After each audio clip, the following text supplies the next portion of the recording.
How's it going, guys? So today I'm checking on all the animals inside and outside. Now that it's winter, everything's pretty much down for brumation, so I'm just going to check that everything's looking good, looking healthy, looking like they're in a good spot for brumation, so they'll get through winter, no worries.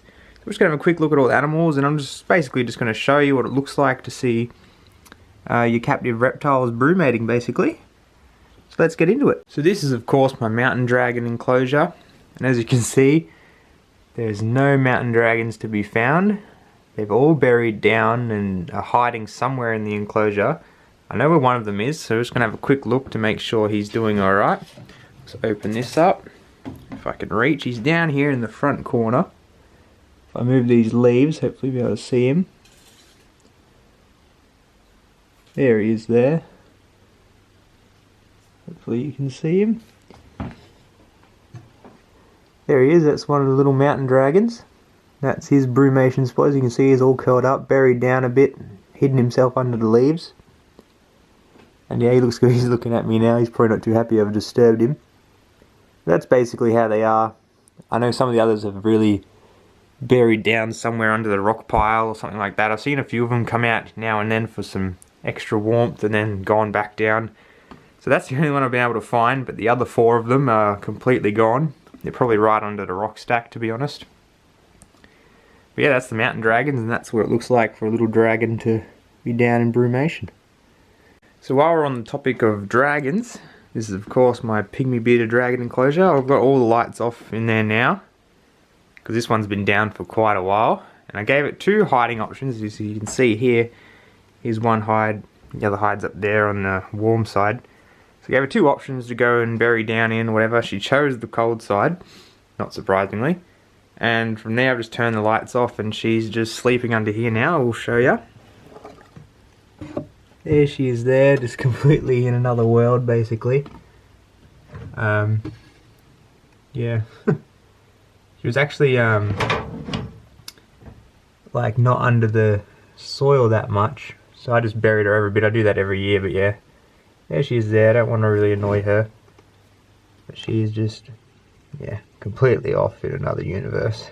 She'll be like that for a few months, I'd say. She likes to brumate for a long time. So yeah, that's her, and it sucks that they're not out, but it's all part of their natural cycle. And that's how it is. So let's go check out the outdoor animals.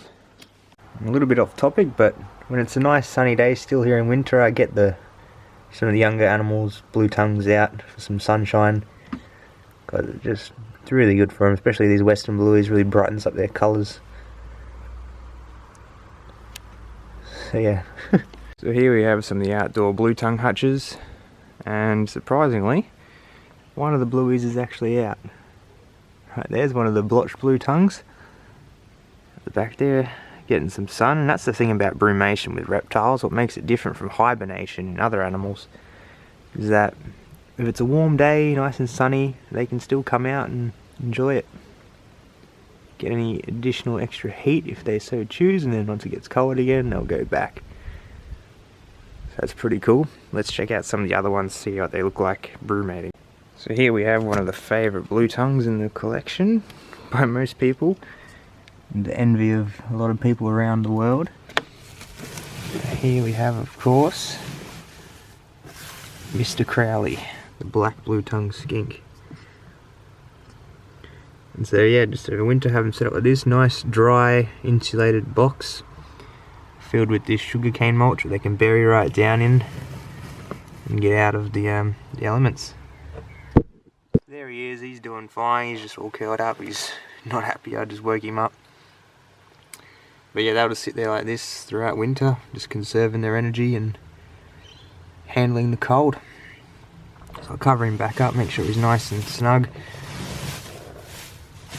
and leave him at that. Let him get through winter. So when it comes to the outdoor pits, things are a little bit different. Compared to the hutches, the lizards really only have one major option for hiding over winter, and that's the ultimate hide for them, because it's out of the weather. It's got nice substrate for them to bury down in, all that.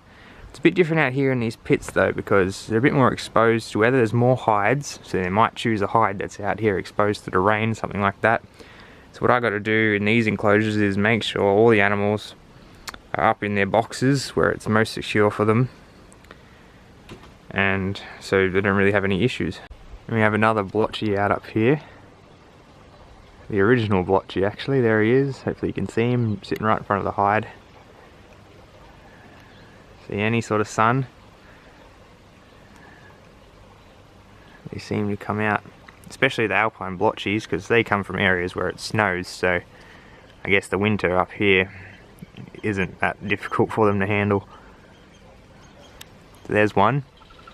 We'll make sure all the others are in the box or one of these other hides that'll be out of the weather, nice and safe for them. So we'll lift this up and see if there's anybody under here. This is one of their favourite spots to hide. Let's see. Nope, no one under there. That means they're probably all in the box, which is great. So we'll have a quick check here in this box, see who's in here. Alright, there's one up there. Mr. Blotchy, who was just out in the sun. Let's see if the other females are in here. Can't see anything so far. Yep, here's one. Right in the back there, hopefully you can see it. She's sitting right there. Beautiful.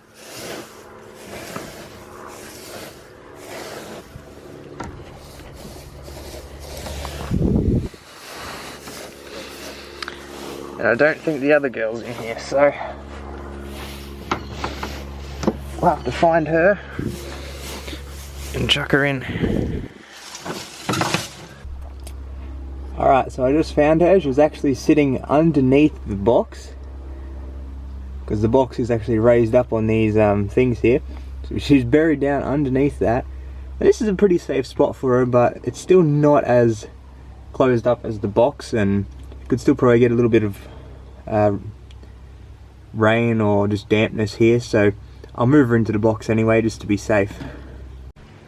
As you can see, here she is. It's a beautiful blotchy. Love this animal. Yeah, I won't just try and disturb her too much. You really don't want to touch the blue tongues much once they start going down for hibernation, but this is early on, so it shouldn't be too bad. And you're better off putting her in a better spot where you'll know she'll have a good brumation. Even though these guys are tough as nails, she'd do absolutely fine where she was. I just like to be extra sure, extra safe, because I just don't want to risk it with my animals. So we'll get her in there and leave them alone. Yeah, we'll get this open, we'll move some substrate for her, get her in there. And from there she can get nice and warm. Easy as that. And for those of you that might be wondering why I'm not brumating the younger animals, it's because for blue tongues and, well, most reptiles in general that I keep anyway, you're better off not giving them much of a winter in their first year, just to give them a real good start in life, because, you know, in the wild during winter a lot of young reptiles probably die off due to not being able to find enough food or good shelter, or even just before that from predators. But still, you just want to give them the best start to life and make sure nothing goes wrong. Get them growing up first, and then I can handle winter no problem.